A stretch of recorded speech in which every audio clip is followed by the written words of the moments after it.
Hi friends, welcome back to Saumya Kannada channel. Friends, ಇವತ್ತು ನಾನು ನಿಮ್ಮ ಮುಂದೆ ಒಂದು ಅದ್ಭುತವಾದ ಡ್ರಿಂಕ್ ಬಗ್ಗೆ ನಾನು ಹೇಳಲು ನಾನು ನಿಮ್ಮ ಮುಂದೆ ಬಂದಿದ್ದೀನಿ. ಇದು ನ್ಯಾಚುರಲ್ ಫ್ರೂಟ್ ಡ್ರಿಂಕ್. ಇದನ್ನ ಯಾರು ಬೇಕಿದ್ರೂ ಕುಡಿಬಹುದು. ಇದನ್ನ ಶುಗರ್ ಪೇಷಂಟ್ ಅವ್ರು ಏನಾದ್ರು ಕುಡಿದ್ರೆ ತುಂಬಾನೇ ಆರೋಗ್ಯಕ್ಕೆ ಒಳ್ಳೇದು. ಇದು ತುಂಬಾನೇ ಟೇಸ್ಟಿ ಆಗಿರುತ್ತೆ, ಹಾಗೆ ಹೆಲ್ತ್ಗೂ ಸಹ ತುಂಬಾನೇ ಒಳ್ಳೇದು. ಇದರಲ್ಲಿ ಯೂಸ್ ಮಾಡಿರೋ ಇಂಗ್ರೀಡಿಯೆಂಟ್ಸ್ ಎಲ್ಲಾನು ತುಂಬಾನೇ ಈಸಿ ಆಗಿದೆ, ಎಲ್ಲರಿಗೂ ಸಿಗುವಂತದ್ದೇ ಈಸಿಯಾಗಿ. ಹಾಗೆ ಇದು ತುಂಬಾನೇ ಎಫೆಕ್ಟಿವ್ ಆಗಿ ವರ್ಕ್ ಸಹ ಮಾಡುತ್ತೆ. ಲೇಟ್ ಮಾಡದೆ ಈಗ ರೆಮಿಡಿ ಬಗ್ಗೆ ತಿಳಿಯೋಣ ಬನ್ನಿ. ಈ ರೆಮಿಡಿಗೆ ಬೇಕಾಗಿರೋ ಮೇನ್ ಇಂಗ್ರೀಡಿಯೆಂಟ್ ಸೀಬೆ ಹಣ್ಣು. ಹಣ್ಣುಗಳಲ್ಲಿ ನಂಬರ್ 1 ಹಣ್ಣು ಯಾವ್ದು ಅಂತ ಎಲ್ಲರನ್ನು ಕೇಳಿದ್ರೆ ಎಲ್ಲರೂ ಹೇಳ್ತಾರೆ ಸೇಬು ಅಂತ.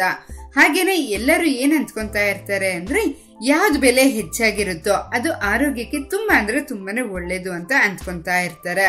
ಆದ್ರೆ ಇದು ತಪ್ಪು. ಹಣ್ಣುಗಳ ನಂಬರ್ 1 ಹಣ್ಣು ಯಾವುದು ಅಂದ್ರೆ ಅದು ಸೀಬೆ ಹಣ್ಣು. ಯಾಕೆ ಈ ತರ ಹೇಳ್ತಾ ಇದ್ದೀನಿ ಅಂದ್ರೆ, ನಾವು ಎಲ್ಲಾ ಹಣ್ಣುಗಳನ್ನ ಬೇಕಿದ್ರೆ ಹಣ್ಣು ಮಾಡ್ಬೇಕಾದ್ರೆ ನಾವು ಕೆಮಿಕಲ್ಸ್ ನ ಯೂಸ್ ಮಾಡಿದ್ರೆ ಅದು ಬೇಗ ಹಣ್ಣಾಗುತ್ತೆ. ಆದ್ರೆ ಈ ಸೀಬೆ ಹಣ್ಣು ಇದೆಯಲ್ಲ, ಇದು ಮಾತ್ರ ಹಣ್ಣಾಗೋದಿಲ್ಲ. ಇದು ನ್ಯಾಚುರಲ್ ಆಗಿ ಹಣ್ಣಾಗ್ಬೇಕು. ಹಾಗೆ ಇದು ಎಲ್ಲಾ ಸೀಸನ್ಸ್ ಗಳಲ್ಲೂ ಸಿಗುತ್ತೆ. ಈ ಸೀಬೆ ಹಣ್ಣ ಬಡವರ ಹಣ್ಣು ಅಂತ ಸಹ ಹೇಳ್ಬಹುದು. ಸೀಬೆ ಹಣ್ಣು ಒಂದು ಆಂಟಿ ಆಕ್ಸಿಡೆಂಟ್. ಇದರಲ್ಲಿ minerals, vitamin A, dietary fibre, potassium ತುಂಬಾನೇ ಸಮೃದ್ಧಿಯಾಗಿರುತ್ತೆ. ಹಾಗೆ ಇದರಲ್ಲಿ ಕ್ಯಾಲೋರಿ ಸಹ ತುಂಬಾನೇ ಕಡಿಮೆ ಇರುತ್ತೆ. ಡಯಾಬಿಟಿಕ್ ಪೇಷಂಟ್ ಅವ್ರಿಗೆ ಇದು ನಂಬರ್ 1 ಫ್ರೂಟ್ ಅಂತಾನೆ ಹೇಳ್ಬಹುದು.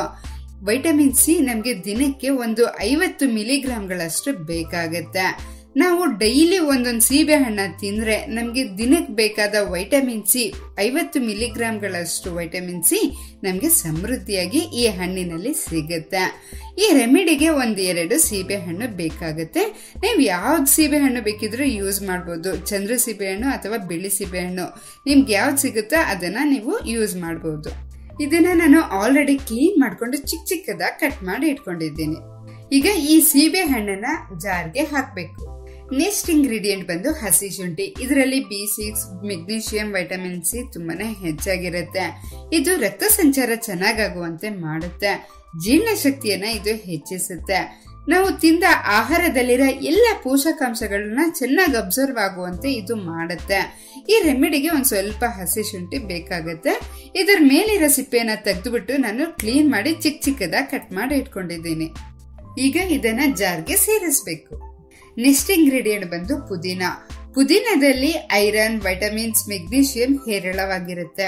ಅಜೀರ್ಣ ಸಮಸ್ಯೆ ಏನಾದ್ರೂ ಇದ್ರೆ ಈ ಪುದೀನ ದೂರ ಮಾಡುತ್ತೆ. ಈ ರೆಮಿಡಿಗೆ 3-4 ಪುದೀನ ಎಲೆಗಳು ಬೇಕಾಗುತ್ತೆ. ಈಗ ಇದನ್ನ ಜಾರ್ಗೆ ಸೇರಿಸಬೇಕು. ಇದಕ್ಕೆ ಸ್ವಲ್ಪ ನೀರನ್ನ ಹಾಕಿ ಮಿಕ್ಸಿ ಮಾಡ್ಕೊಬೇಕು. ಈಗ ಮಿಕ್ಸಿ ಆಗಿದೆ. ನೀವು ಬೇಕಿದ್ರೆ ಇದನ್ನ ಫಿಲ್ಟರ್ ಮಾಡ್ಕೊಬಹುದು. ಆದ್ರೆ ನಾನು ಇಲ್ಲಿ ಫಿಲ್ಟರ್ ಮಾಡ್ಕೊಂತಾ ಇಲ್ಲ, ನಾನು ಹಾಗೇನೆ ಗ್ಲಾಸ್ಗೆ ಸರ್ವ್ ಮಾಡ್ಕೊಂತಾ ಇದ್ದೀನಿ. ಇದಕ್ಕೆ ಸ್ವಲ್ಪ ಕರಿಮೆಣಸಿನ ಪುಡಿಯನ್ನ ಸೇರಿಸಬೇಕು. ಈ ಡ್ರಿಂಕ್ ಅಲ್ಲಿ ಆಲ್ರೆಡಿ ವೈಟಮಿನ್ ಸಿ ತುಂಬಾನೇ ಹೆಚ್ಚಾಗಿದೆ. ಆದ್ರೂ ಸಹ ಟೇಸ್ಟ್ಗೋಸ್ಕರ ನೀವು ಬೇಕಿದ್ರೆ 1 ಸ್ಪೂನ್ ಅಷ್ಟು ನಿಂಬೆ ಹಣ್ಣಿನ ರಸವನ್ನ ಸೇರಿಸ್ಕೊಬಹುದು. ಆದ್ರೆ ಇದು ಆಪ್ಷನಲ್.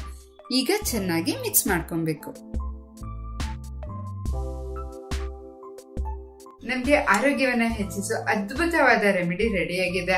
ಇದನ್ನ ಈಗ ನೀವು ಯಾವಾಗ ಕುಡಿಬೇಕು ಅಂದ್ರೆ, ಇದನ್ನ ನೀವು ಮಧ್ಯಾಹ್ನ ಊಟ ಆದ್ಮೇಲೆ 1 ಗಂಟೆ ಆದ್ಮೇಲೆ ಇದನ್ನ ನೀವು ಕುಡಿಬೇಕು. ಈ ಡ್ರಿಂಕ್ ಅನ್ನ ಕುಡಿಯೋದ್ರಿಂದ ತುಂಬಾನೇ ಹೆಲ್ತ್ ಬೆನಿಫಿಟ್ ಅನ್ನ ನಾವು ಪಡಿಬಹುದು. ಈಗ ಅದರ ಬಗ್ಗೆ ಸಹ ನಾವು ತಿಳಿಯೋಣ. ಇದರಲ್ಲಿ anti inflammatory, anti oxidant, anti bacteria properties ಗಳು ತುಂಬಾನೇ ಸಮೃದ್ಧಿಯಾಗಿರೋದ್ರಿಂದ ಇದು ಅನೇಕ ಆರೋಗ್ಯ ಸಮಸ್ಯೆಗಳನ್ನ ದೂರ ಮಾಡುತ್ತೆ. ಮಲಬದ್ಧತೆ ಸಮಸ್ಯೆ ಇರೋರು ಡೈಲಿ ಒಂದೊಂದು ಸೀಬೆ ಹಣ್ಣ ತಿಂದ್ರೆ ತುಂಬಾನೇ ಒಳ್ಳೇದು. ಮಲಬದ್ಧತೆ ಸಮಸ್ಯೆ ದೂರ ಆಗುತ್ತೆ. ಯಾಕಂದ್ರೆ ಈ ಸೀಬೆ ಹಣ್ಣಿನಲ್ಲಿ ತುಂಬಾನೇ ಪೊಟ್ಯಾಷಿಯಂ ಇರುತ್ತೆ. ಆದ್ರಿಂದ ಮಲಬದ್ಧತೆ ಸಮಸ್ಯೆ ಸಹ ತುಂಬಾನೇ ಬೇಗನೆ ದೂರ ಆಗುತ್ತೆ. ನೀವು ಪ್ರತಿದಿನ ಒಂದೊಂದು ಸೀಬೆ ಹಣ್ಣನ್ನ ತಿಂತ ಬರೋದ್ರಿಂದ ಹಲ್ಲಿನ ಆರೋಗ್ಯವನ್ನ ನೀವು ಕಾಪಾಡ್ಕೊಬಹುದು. ಇದು ಒಂದು ದಿವ್ಯ ಔಷಧಿ ಅಂತಾನೆ ಹೇಳ್ಬಹುದು. ಇದು ಜೀರ್ಣಶಕ್ತಿಯನ್ನ ಹೆಚ್ಚಿಸುತ್ತೆ. ಹಾಗೇನೆ ನಮ್ ದೇಹಕ್ಕೆ ಬೇಕಾದ ಬಲವನ್ನು ಸಹ ಇದು ನೀಡುತ್ತೆ. ಹಾಗೇನೆ ಬಿಪಿಯನ್ನು ಸಹ ಇದು ಕಂಟ್ರೋಲ್ ಅಲ್ಲಿ ಇರುವಂತೆ ಇದು ನೋಡ್ಕೊಳ್ಳುತ್ತೆ. ಫ್ಯಾಟ್ ಅನ್ನ ಕರಗಿಸುತ್ತೆ. ಇಷ್ಟೊಂದು ಬೆನಿಫಿಟ್ ಇದೆ ಇದನ್ನ ನಾವು ಡೈಲಿ ಕುಡಿಯೋದ್ರಿಂದ. ಐ ಹೋಪ್ ಇವತ್ತಿನ ವಿಡಿಯೋ ನಿಮ್ಮೆಲ್ಲರಿಗೂ ತುಂಬಾನೇ ಯೂಸ್ಫುಲ್ ಆಗಿದೆ ಅಂತ ಅನ್ಕೊಂತಾ ಇದ್ದೀನಿ. ಈ ವಿಡಿಯೋ ನಿಮ್ಗೆ ಇಷ್ಟವಾಗಿದ್ರೆ ಪ್ಲೀಸ್ ಲೈಕ್ ಮಾಡಿ. ಹಾಗೆ ನಾನು ತಿಳಿದಿರೋರು ಎಲ್ಲರಿಗೂ ಶೇರ್ ಮಾಡೋದನ್ನ ಮರಿಬೇಡಿ. ನಾನು ಮಾಡೋ ಪ್ರತಿಯೊಂದು ವಿಡಿಯೋಸ್ ನೋಡಿ ಮಿಸ್ ಮಾಡದೆ ನೋಡ್ಬೇಕು ಅಂದ್ರೆ ಏನ್ ಮಾಡ್ಬೇಕು ಅಂದ್ರೆ ತುಂಬಾನೇ ಸುಲಭ. ನೀವು ನಮ್ಮ ಚಾನಲ್ ಅನ್ನ ಸಬ್ಸ್ಕ್ರೈಬ್ ಮಾಡ್ಕೊಬೇಕು. ಹಾಗೆ ಅಲ್ಲಿ ಪಕ್ಕದಲ್ಲಿರೋ ಬೆಲ್ ಐಕಾನ್ ಅನ್ನು ಸಹ ಆಕ್ಟಿವೇಟ್ ಮಾಡ್ಕೊಳ್ಳೋದನ್ನ ಮರಿಬೇಡಿ. ಕಮೆಂಟ್ ಮಾಡಿ ಕಾಯ್ತಾ ಇರ್ತೀನಿ.